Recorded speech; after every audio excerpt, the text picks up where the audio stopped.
ქუთაისის მერი შოთა მურღულია არასამთავრობო ორგანიზაციების წარმომადგენლებს შეხვდა შეხვედრის ფარგლებში საუბარი 2015 წლის ბიუჯეტის ფორმირების ფარგლებში პრიორიტეტულ საკითხებზე გამახვილდა. მურღულიას თქმით, ფინანსური დოკუმენტის პირველადი ვარიანტი 15 ნოემბრამდე მომზადდება საკრებულოზე განხილვის მიზნით. მისივე თქმით, მომდევნო წლის ბიუჯეტი 1 მილიონამდე გაიზრდება. შეგახსენებთ, რომ საბიუჯეტო ფორმირების პროცესში მსგავსი სახის შეხვედრები უკვე გაიმართა სოციალურ სფეროში მომუშავე NGO სექტორის წარმომადგენლებთან, კულტურის სფეროს და სხვადასხვა პროფესიისა თუ საქმიანობის მქონე ადამიანებთან. 15 ნოემბრამდე უნდა მოხდეს ბიუჯეტის წარდგენა საკრებულოში.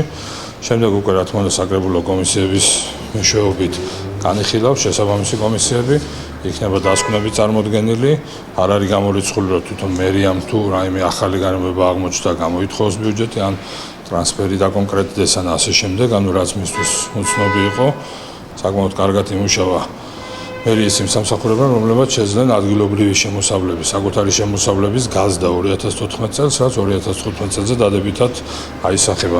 მოკლე პარამეტრები რო გითხრათ, სოციალური სფეროს დაფინანსება იზრდება, ბაღების დაფინანსება იზრდება, ადმინისტრაციული ხარჯი მცირდება, აბსოლუტურად ყველა პარამეტრი, რაც საზოგადოების მოთხოვნაა, მას ემთხვევა.